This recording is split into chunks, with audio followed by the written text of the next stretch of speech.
Good morning વિદ્યાર્થી મિત્રો, હું છું પ્રદીપ રામાનુજ અને આજના આપણા સર્વોપરી સ્કૂલ મહેન્દ્રનગરના ઓનલાઈન વિડીયો લેક્ચરમાં આપનું સ્વાગત કરું છું। તો લેક્ચરની શરૂઆત કરતા પહેલા દરેક વિદ્યાર્થી મિત્રો પોતાના મોબાઈલમાં કોમેન્ટ બોક્સમાં પોતાની ઓનલાઈન હાજરી પૂરી લેશે। ઓનલાઈન હાજરી પૂરવા માટે પોતાનું પૂરું નામ કોમેન્ટ બોક્સમાં લખવાનું રહેશે। તો સર્વપ્રથમ આપણે ઓનલાઈન હાજરી પૂરી લેશું, ત્યારબાદ આપણે આપણો લેક્ચર જે છે એ સ્ટાર્ટ કરશું।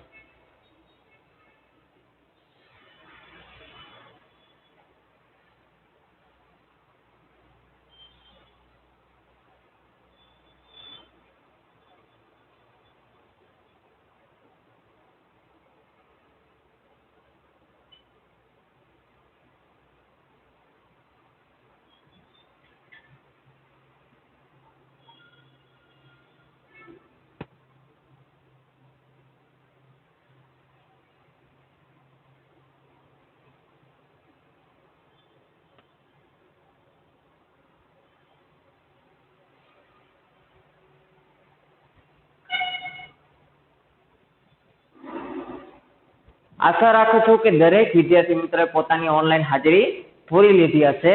તો ફરીવાર આપણે એકવાર આગળના લેક્ચરનું થોડું રિવિઝન કરી લઈએ કે અગાઉના લેક્ચરમાં આપણે જોયું કે અંગ્રેજી ભાષાના 26 મૂળાક્ષરોમાંથી 5 મૂળાક્ષરો શું છે? સ્વર છે। કયા કયા?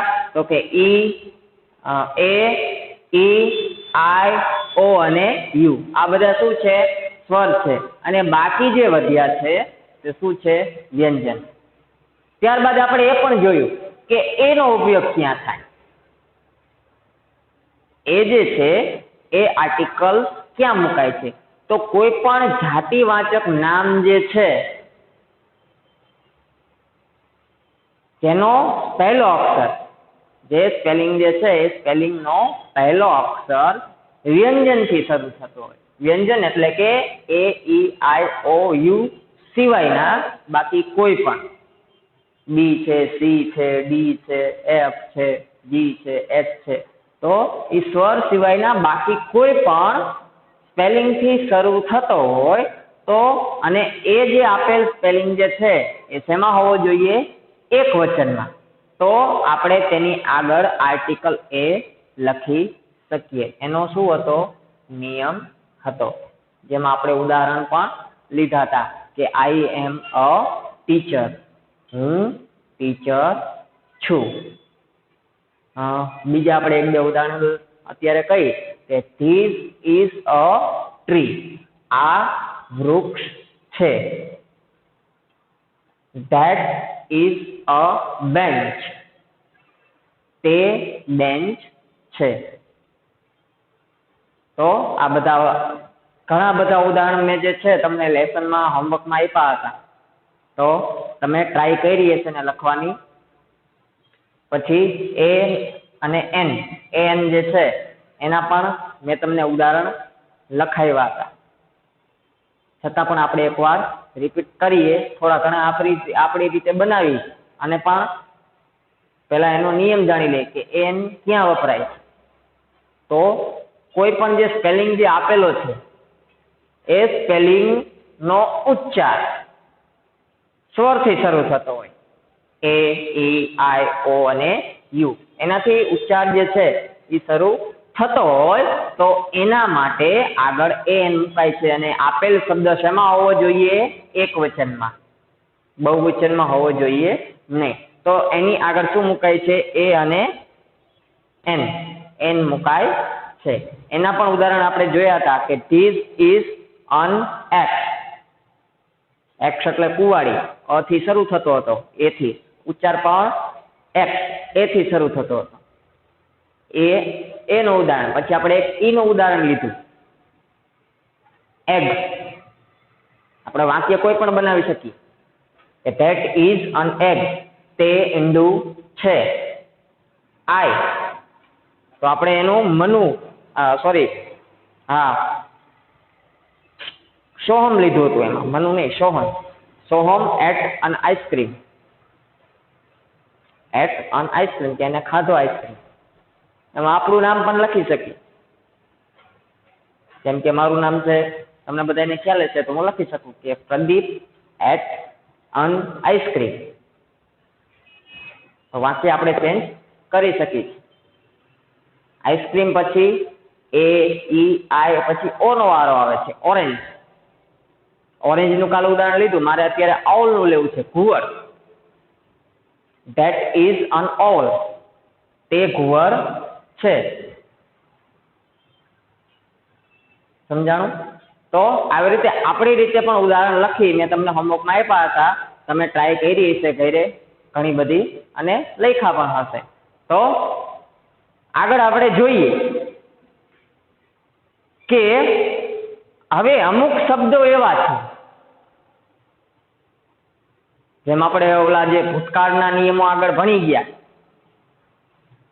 તો એના નિયમ હતા અમુક. કેવા નિયમો હતા કે છેલ્લે ઈ હોય તો ખાલી ડી લગાડવાનું, નકર બધે શું લગાડવાનું? ઈડી. બહુવચનમાં પણ એવા નિયમ હતા, ક્યાંક એસ લાગે, ક્યાંક ઈએસ લાગે, ક્યાંક આઈએસ લાગે, ક્યાંક વીએસ લાગે. પણ અમુક અનિયમિત હતા. કેવા હતા? અનિયમિત, જેને આનો કોઈ નિયમ લાગુ પડતો નથી. જેમ કે ચાઇલ્ડ છે, તો ચાઇલ્ડ નો બહુવચન આપણે કરવા જઈએ તો શું થઈ જાય છે? ચિલ્ડ્રન. નથી એસ લાગતો, નથી ઈએસ લાગતો, નથી આઈએસ લાગતો કે નથી વીએસ લાગતો, સીધું શું થઈ જાય છે? ચિલ્ડ્રન. તો એને કોઈ પણ નિયમ લાગ્યો નહીં. આમાં પણ અમુક એવી વસ્તુ છે જેને નિયમ લાગુ પડતો નથી, પણ આપણે ઉચ્ચાર ઉપર ખાસ ધ્યાન દેવાનું છે. મેં તમને અગાઉના લેક્ચરમાં પણ કીધું કે એન ક્યાં લાગે? કે જે શબ્દ આપ્યો છે એનો ઉચ્ચાર. શું કીધું છે? ઉચ્ચાર. સ્પેલિંગ નહીં, ઉચ્ચાર સ્વરથી શરૂ થતો હોય. શેનાથી? સ્વરથી. તો એની આગળ એ એન લાગશે. તો આજે આપણે પહેલું ઉદાહરણ એ જોઈશું.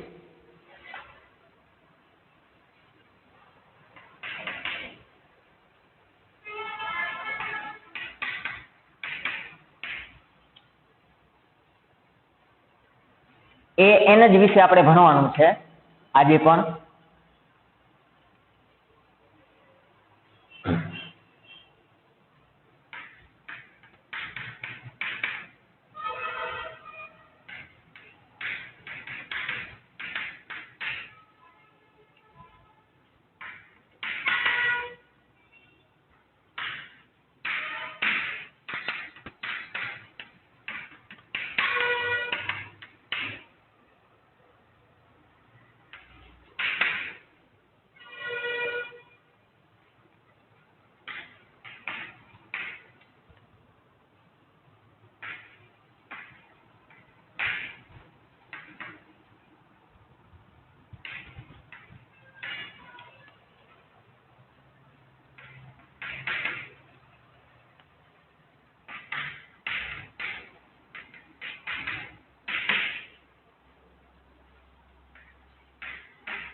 તમે પણ જોડે જોડે લખતા જાઓ તો થોડી તમને પણ સ્પીડ થશે અને લખવામાં પણ મજા આવશે. અને જો લખી લઈ અને પછી આપણે સમજીએ તો એ આપણું બીજી વાર લખી અને રિવિઝન થયું એવું કહેવાય. તો તમને વધારે સારી રીતે યાદ રહેશે. તો જ્યારે હું લખું ત્યારે તમે જોડે જોડે લખશો તો કોઈ પણ વાંધો નથી.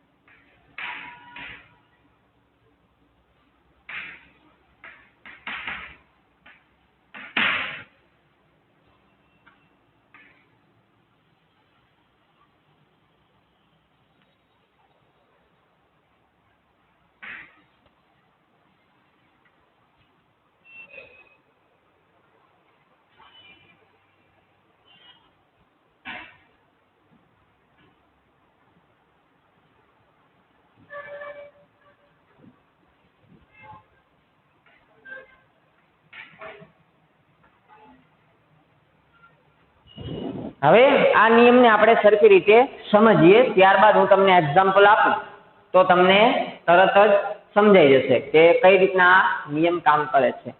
કે પ્રથમ અક્ષર વ્યંજન, કોઈ પણ જે આપણને વિશેષણ અથવા શબ્દ આપ્યો છે કે જો નામની પહેલા વિશેષણ હોય અને તે વિશેષણનો પ્રથમ અક્ષર એટલે પહેલો શબ્દ.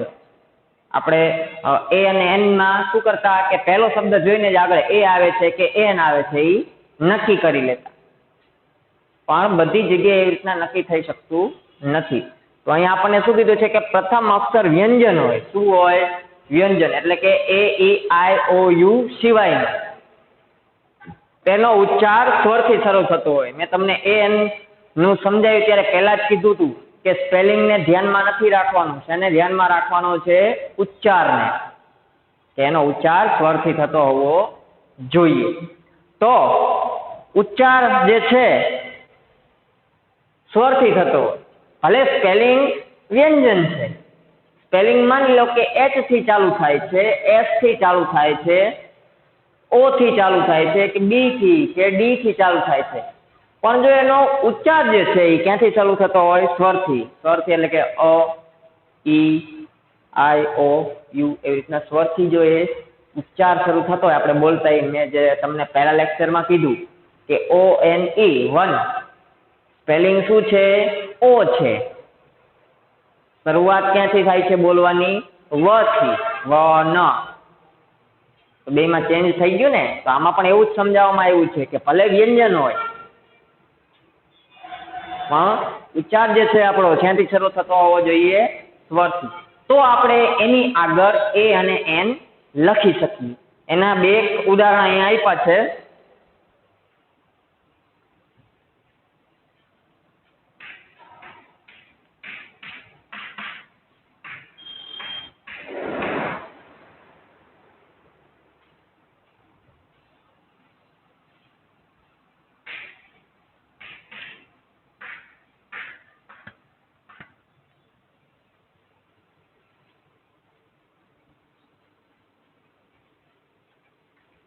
આપણે જ્યારે આ શબ્દ અહીંયા આવે ક્યાંય લખેલો એટલે આપણને માઇન્ડમાં ખાલી હોટલ જ આવે કે હોનેસ્ટ હોટલ. કેવી હોટલ? Honest hotel. અને આપણે બધાય ભૂલ જ કરીએ છીએ. એને હોનેસ્ટ નથી વંચાતું, એને ઓનેસ્ટ વંચાય. શું વંચાય?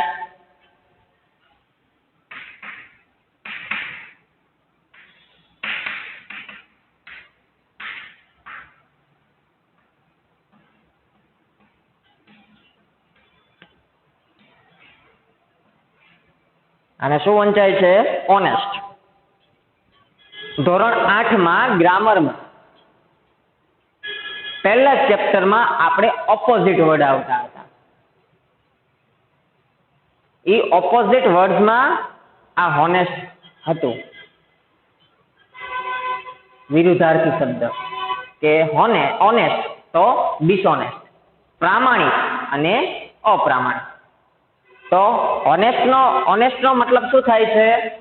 પ્રામાણિક. તો અહીંયા જુઓ કે છે એચ વ્યંજન છે. શું છે?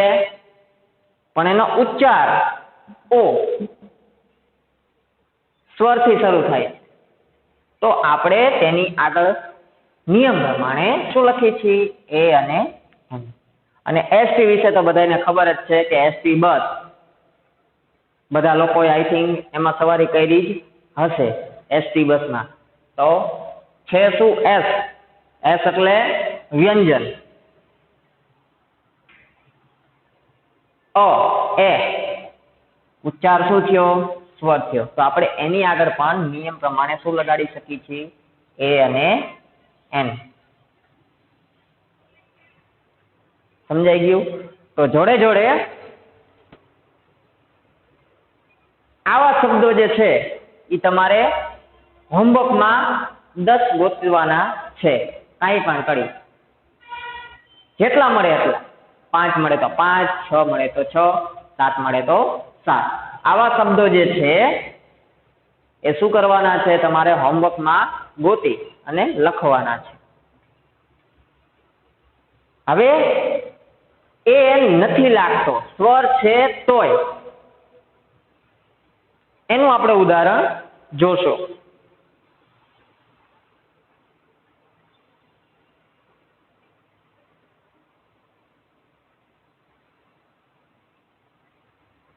હવે આપણે શું કરવાનું છે, આ જે ભણ્યા વ્યંજન હોય અને ઉચ્ચારથી શું થતો હોય, ઉચ્ચાર સ્વર હોય, પણ આપણે હવે એનું એ જ છે કરવાનું શું છે કે અહીંયા સ્વર આવી જાય છે અને અહીંયા શું આવી જાય છે, વ્યંજન.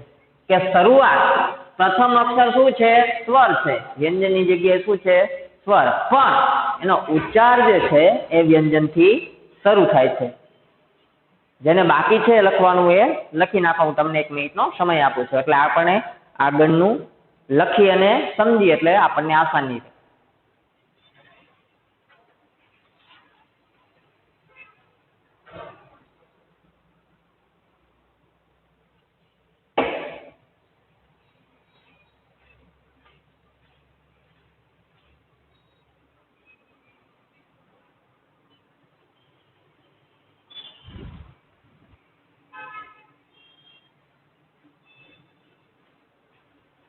આશા રાખું છું કે દરેક વિદ્યાર્થી મિત્રોએ લખી નાખ્યું હશે.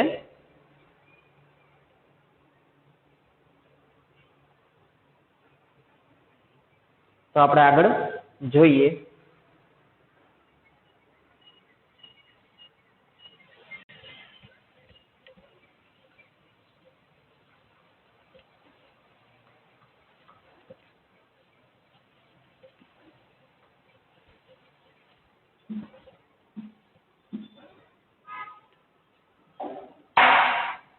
હવે આપણને એવું કીધું છે કે જે શબ્દનો પ્રથમ અક્ષર એ ઈ આઈ ઓ યુ હોય પણ તેનો ઉચ્ચાર વ્યંજનથી થતો હોય તો તેની પહેલા એ મુકાય છે, પણ અપવાદ રૂપ છે.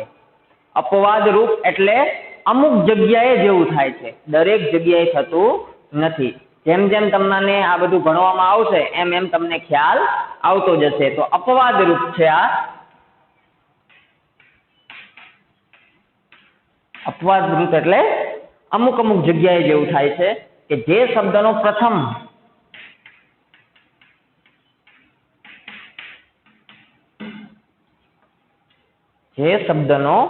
પ્રથમ અક્ષર સ્વર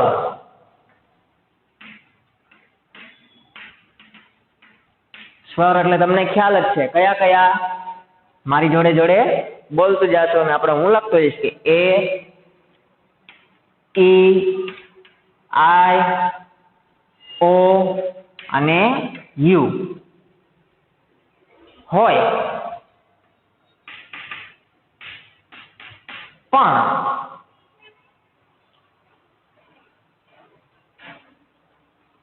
જે એનો ઉચ્ચાર જે છે એ વ્યંજનથી શરૂ થાય છે.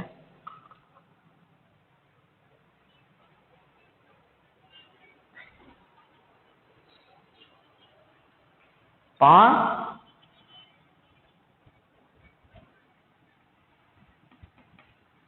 તેનો ઉચ્ચાર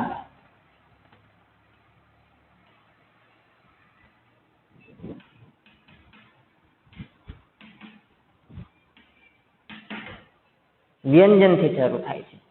પ્રથમ અક્ષર શું છે? સ્વર. અને ઉચ્ચાર ક્યાંથી શરૂ થાય છે? વ્યંજનથી. સમજાણું? તો એવા અમુક શબ્દ છે જે આપણે એ શબ્દોથી આપણે પરિચિત છીએ એવા જ શબ્દ છે. યુનિટ.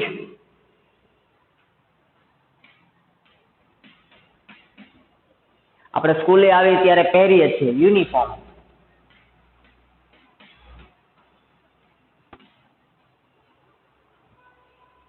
અને હજુ એક છે યુનિયન. યુનિયન બનાવેલી હોય અમુક એવું ગ્રુપ જે છે જેને આપણે યુનિયન બનાવી હોય એવું કહેવામાં આવતું હોય છે. તો આ દરેક શબ્દનો જે છે આપેલા છે બધામાં આગળ શું આપ્યું છે? સ્વર આપ્યો છે યુ. પણ એનો ઉચ્ચાર જે છે આપણે એને વાંચવું હોય તો આપણે કઈ રીતના વાંચી છીએ? તો આને તો કે યુનિટ, આને તો કે યુનિફોર્મ, આને તો કે યુનિયન.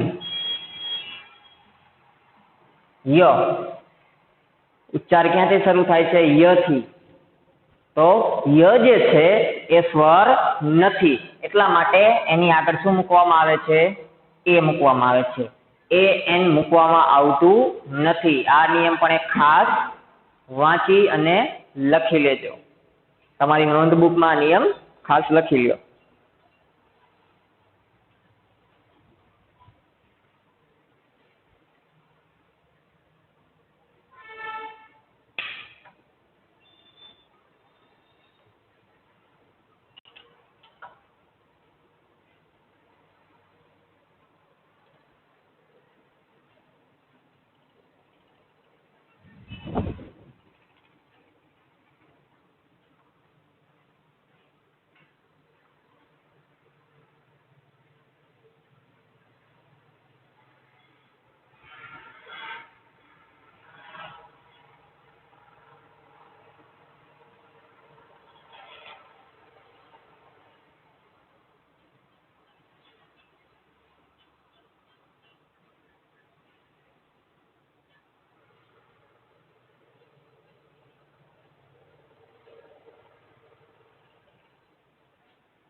આશા રાખું છું કે દરેક વિદ્યાર્થી મિત્રોને લખાઈ ગયો હશે.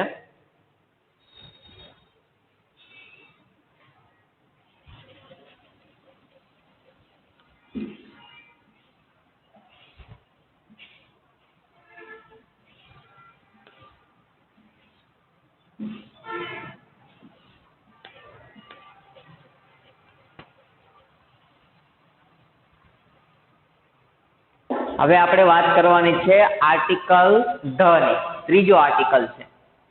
3 આર્ટિકલ આપણને આપ્યા છે. એ અને એન વિશે આપણે અગાઉના લેક્ચરમાં ભણી ગયા, અને એન નું થોડું ઘણું બાકી હતું, એ આજે થોડું ભણી ગયા. અને હવે આર્ટિકલ ધ ની વાત કરેલી છે.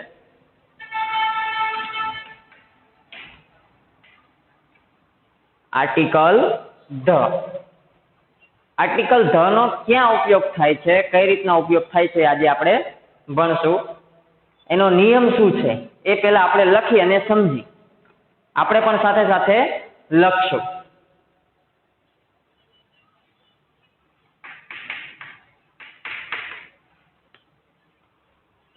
કોઈ પદાર્થ, પ્રાણી કે વસ્તુ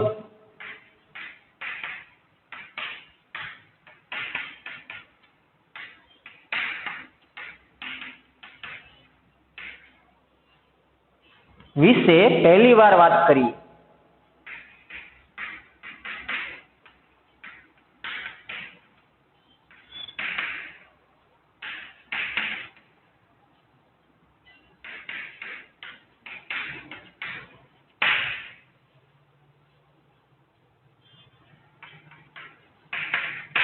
ત્યારે તેના નામની પહેલા એકવચનમાં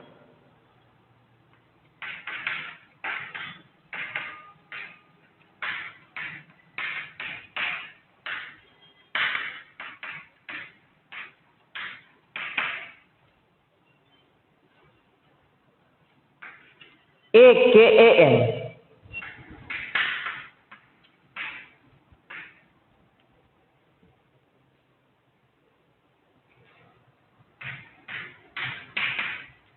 વપરાય છે, એના વિશે આપણે આગળ ભણી ગયા.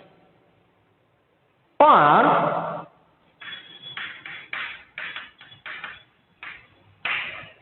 તેમના વિશે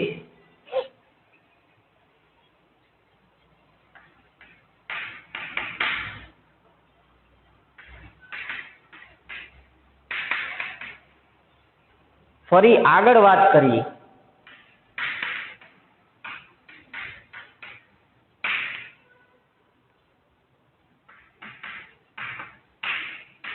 ત્યારે આ ધી વપરાય છે.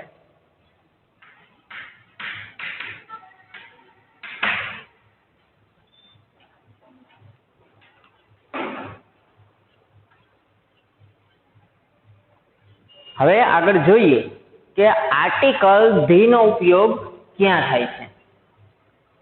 શું કીધું છે આપણને?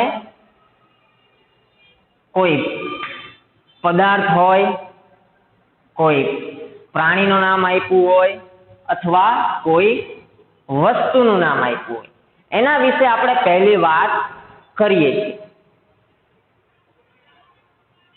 એ વાત કર્યા એમાં એક વચનમાં એ કે એન વપરાણ. મેં વાત કરી, શું વાત કરી કે ધીસ ઇઝ અ ટ્રી, આ ઝાડ છે. એમાં વચ્ચે એ વપરાણો, ધીસ ઇઝ અ ટ્રી, એ વપરાણો. હવે એના વિશે મારે બીજી વાર વાત કરવી છે,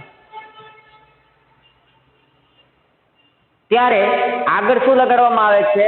ધીસ, કે ધ ટ્રી ઇઝ બ્યુટીફુલ,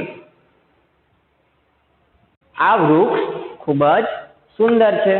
એકવાર મેં વાત કરી કે ધીસ ઇઝ અ ટ્રી, આ ઝાડ છે, આ વૃક્ષ છે. અને પછી મારે એના જ વિશે બીજી વાર વાત મારે કરવી છે, તો હું કહું છું કે ધ ટ્રી ઇઝ બ્યુટીફુલ. થોડાક ઉદાહરણ જે છે આપણે એના જોઈએ અને સમજીએ એટલે તમને વધારે ખ્યાલ આવશે.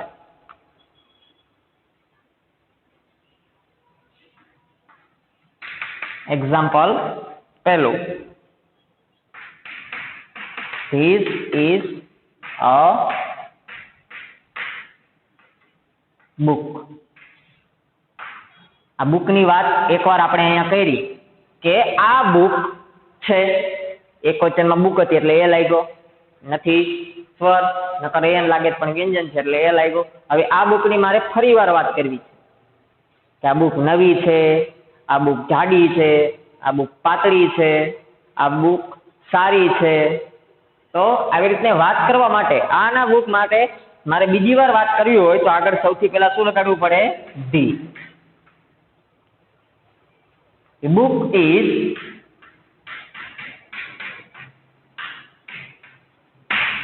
new. તે બુક નવી છે. હજી એક ઉદાહરણ આપીએ કે ધીસ ઇઝ અ હોર્સ. આ ઘોડો છે. A horse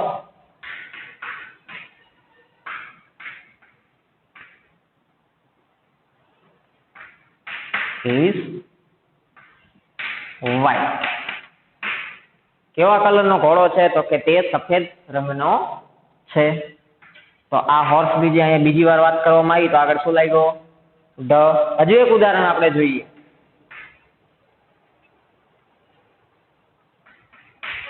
This is an apple. શું કીધું છે? એપલ. એ છે એટલે આગળ શું લાગ્યો? એન. ઉચ્ચાર પણ એ થી ચાલુ થાય છે, એન લાગ્યો. The Apple is red.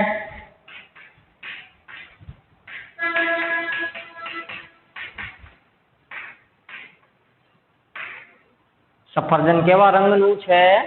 લાલ રંગનું છે. તો એટલા માટે શું લાગ્યું છે? Article the. સમજાઈ ગયું કઈ રીતના લાગે? કે કોઈ એકને એક વસ્તુની બીજી વાર વાત કરવામાં આવે તો આપેલી જે વસ્તુ જે છે એની આગળ શું લાગે? ધ. અહીંયા બુક લાગ્યું હતું તો બુક ની આગળ ધ લાગ્યો. અહીંયા હોર્સ આપ્યો હતો તો હોર્સ ની આગળ ધી લાગ્યો. અહીંયા એપલ આપ્યું તો એપલ ની આગળ શું લાગ્યું? ધી. તો આટલા ઉદાહરણ જે છે એ તમે તમારી બુકમાં લખી નાખો.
આશા રાખું છું કે દરેક વિદ્યાર્થી મિત્રોને આ લખાઈ ગયો હશે.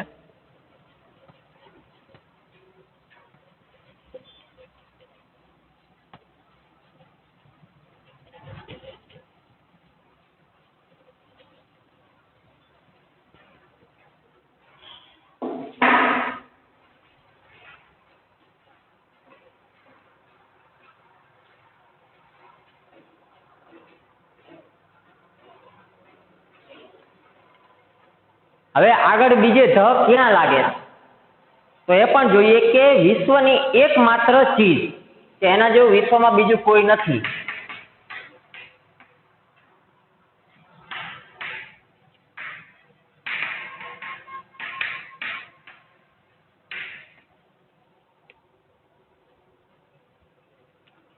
પ્રકૃતિના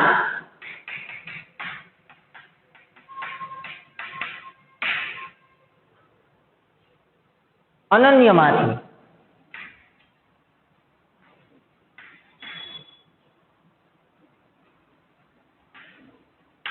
એકમાત્ર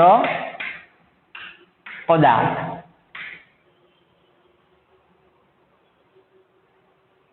પછી વિશેષણ જ્યારે સુપરલેટિવ ડિગ્રીમાં હોય, શેમાં હોય?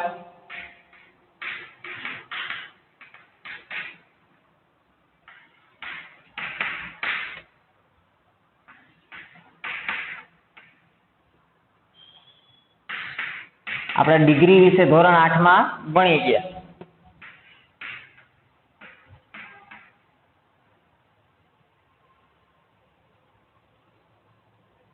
ઓર્ડિનરી નંબર હોય.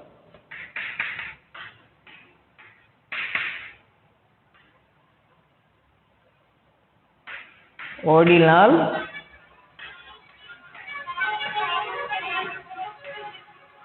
નંબર્સ.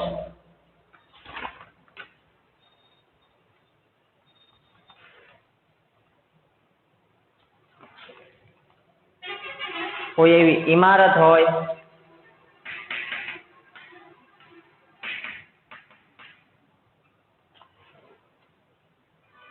ઐતિહાસિક સ્થાન હોય,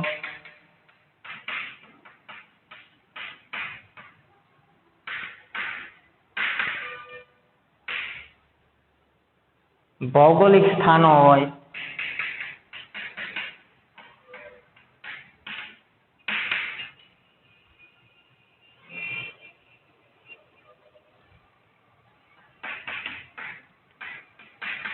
મહાન પવિત્ર ગ્રંથ હોય,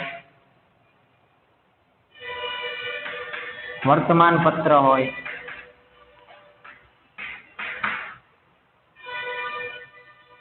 દિશાઓના નામ હોય,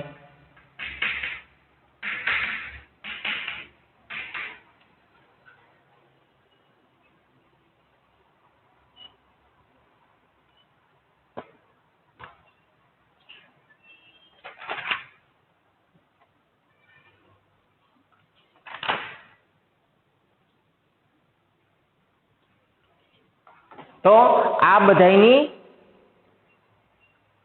આગળ ધ મૂકવામાં આવે છે. તો આ બધાને આપણે શું જોશું?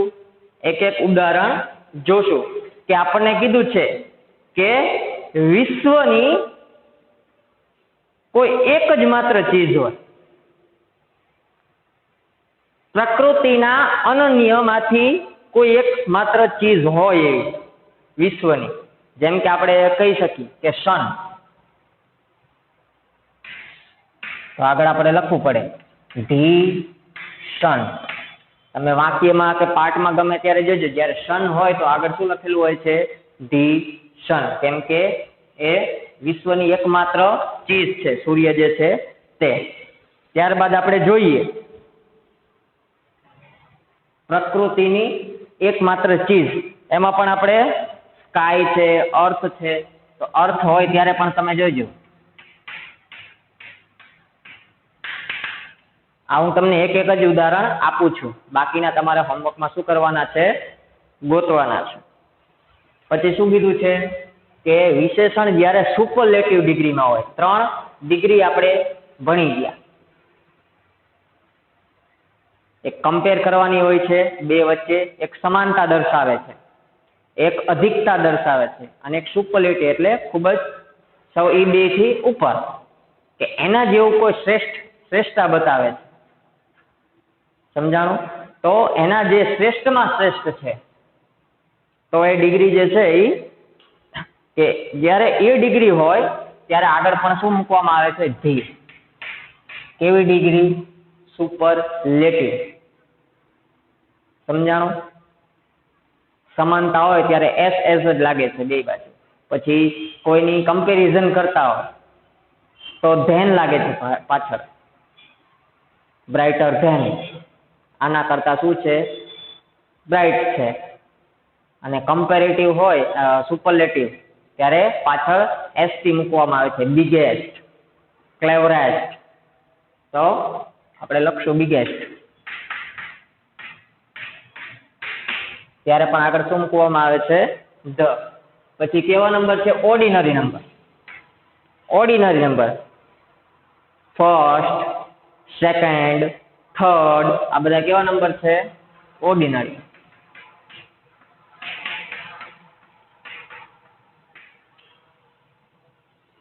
ત્યારબાદ છે ઇમારતો, ઐતિહાસિક સ્થાનો અથવા કેવા સ્થાનો? ભૌગોલિક સ્થાનો. તો એના પણ આપણે લખી લઈએ. ઇમારતની વાત કરીએ, તાજમહલ, તો ત્યારે શું આવે છે? ધી તાજ. કેમ કે કેવી ઇમારત છે? ઐતિહાસિક છે. પછી એમાં ને એમાં આપણે ઐતિહાસિક સ્થાનની વાત કરીએ, કોઈ ભૌગોલિક એવી સ્થાન જે છે તો જેમાં ગંગા છે,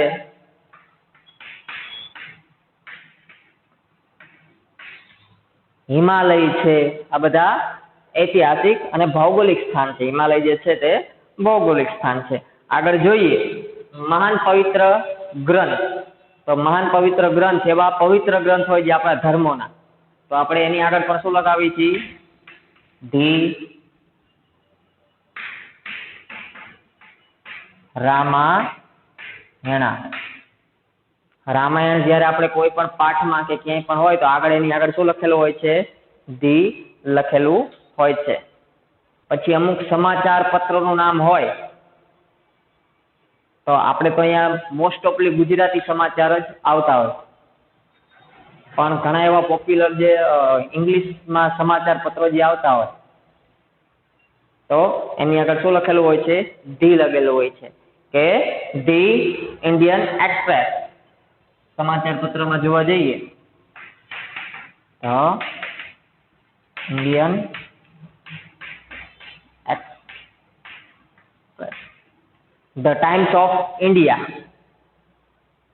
આપણે આપણા દેશનું અને મોસ્ટ ઓફ પોપ્યુલર જે સમાચાર પત્ર જે છે અંગ્રેજી, તો એમાં ધ ટાઈમ્સ ઓફ ઇન્ડિયાનું નામ આવે છે. તો એમાં પણ આગળ શું લગાડવામાં આવે છે? ધ લગાડવામાં આવે છે. અને બીજું શું કીધું કે દિશાઓના નામ, નોર્થ, ઈસ્ટ, વેસ્ટ અને સાઉથ. આ જે આપણે 4 દિશાના નામ છે એની આગળ પણ શું લગાડવામાં આવે છે? ધી લગાડવામાં આવે છે. તો અહીંયા આપણે આર્ટિકલ જે છે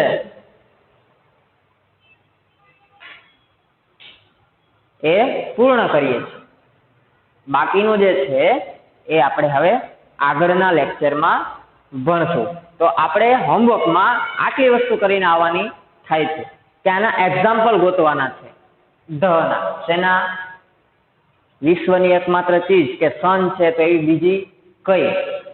પ્રકૃતિના અનન્ય એકમાત્ર પદાર્થમાંથી, તો જેમ કે ધ અર્થ પૃથ્વી છે, સમુદ્ર છે, આકાશ છે. પછી વિશેષણ સુપરલેટિવ ડિગ્રીના ઉદાહરણ થોડાક લઈ લેવાના. બિગેસ્ટ, ક્લેવરેસ્ટ,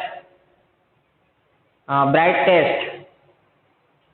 પછી ઓર્ડિનરી નંબરના ઉદાહરણ લેવાના, ફર્સ્ટ, સેકન્ડ, થર્ડ.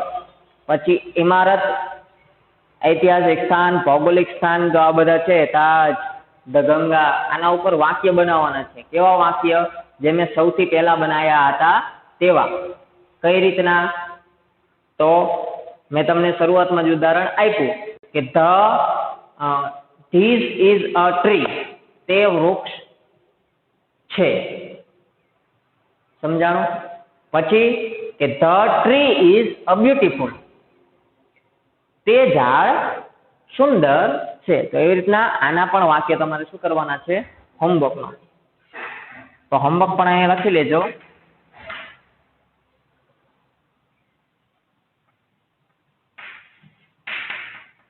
આર્ટિકલ ધીના ઓછામાં ઓછા 20 વાક્યો બનાવો. 20 થી વધારે બનાવો તો પણ મને કાંઈ પ્રોબ્લેમ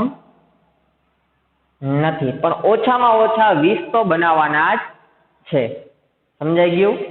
તો આ લખી નાખો હોમવર્ક, અને આ જે બાકી છે એ પણ તમારી નોંધપોથીમાં લખી નાખો.